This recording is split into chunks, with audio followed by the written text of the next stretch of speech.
Mike Damergis for the King, Scott Engel here at Citi Field for RotoExperts at the Ballpark for the Fantasy Sports Network. And Scott, today we went right into your favorite team, the New York Mets clubhouse. Yeah, it is very interesting from fantasy perspectives. Everybody knows about the pitching, etc. But this team has some question marks offensively, Mike. And one of those question marks, of course, is Michael Cuddyer, who came over here this year. Yeah, Michael Cuddyer, for fantasy players, it's really about can he stay healthy. You know, at his age, he's still a professional. He'll get on base.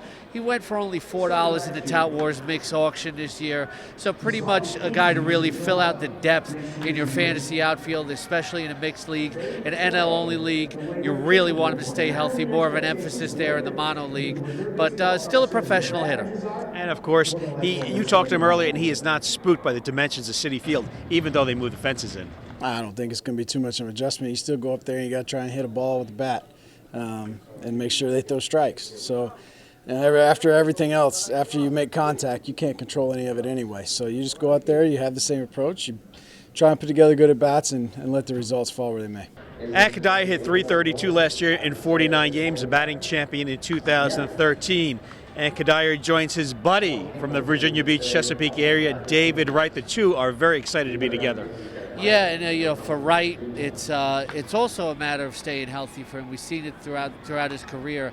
He's no longer regarded as an elite fantasy third baseman, but he had a pretty good spring. He did. It looks like he's comfortable at the plate, and hitting coach Kevin Long has worked well with him, Mike. And Wright is very excited about working with Kevin Long, and he plans on using the whole field this year. When you start seeing results, you start hitting the ball hard. I think it gives you that confidence that you're going up there, knowing that, you can drive the ball, especially for me, to center field, to right center, I feel like that's one of my strengths. So, to early in spring training start kind of working on that again, felt pretty good. Yeah, I mean, he's got the pedigree, that's for sure. He's worked with some of the best hitters in the game. He has, helped develop some of the best hitters in the game. So the minute he walks through that door, and this is taking nothing away from our previous hitting coaches, because I think we've had some fantastic guys. But the moment he walks through the door, you just know his track record. You know he's done. He's proven. That he can really turn some hitters into really dangerous hitters. So David, right there, and you see him and Cuddyer in the locker room. They're like the Blues Brothers, Jake and Elmo.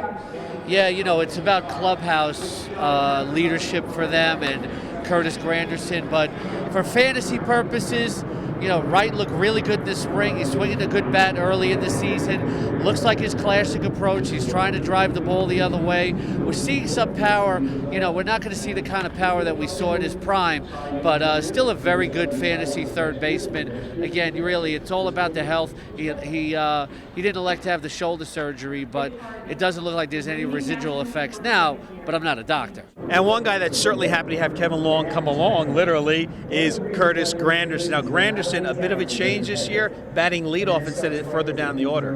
Yes, with Granderson, though, it is what it is at this point in his career. Kevin Long helped him have a career year with the Yankees. Just hope, if you have, that he doesn't kill your batting average. And, of course, he's not going to steal bases any longer. He's not the ideal leadoff hitter.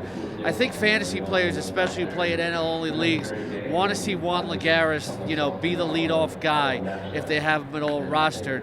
After coming out of the spring, we thought Lagares was going to be the leadoff guy, but maybe the Mets don't want to shove him into that spot just yet. Fantasy players are going to have to keep an eye on that situation. Well, the leadoff guy right now is certainly Curtis Granderson, and Granderson said, I can still drive in runs whether I'm batting fifth or batting first. You're really only in that spot one time over the course of the game, and that's at the start of the game. But even as out of the leadoff spot, depending when you come up, if guys are on, your role is going to change. You need to either move those runners over or try to get them across, or if no one's on base, you got to find a way to get yourself on. So that's basically the way I look at it. The at-bats before the game, the score, all that's going to dictate how you go about your bat. And lastly, Scott, we had a chance to catch up with Travis d'Arnaud, the Mets catcher. Had a great second half last year, started off hot this year. He could be a good number 2 fantasy catcher. Yeah, he's a guy I like a lot. Got him in 3 or 4 of my leagues, including Tout Wars. And I'm projecting about 275 with about 18 homers for d'Arnaud.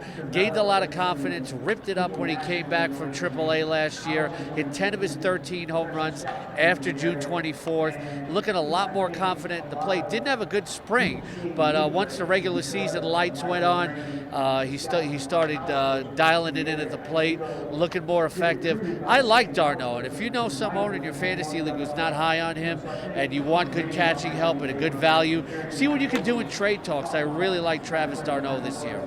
And Travis talked to you about the changes he made when he got sent down last year. I moved my back foot a little bit closer so I can cover more of the plate, and the most important thing for me was just keeping things simple and trusting and everything.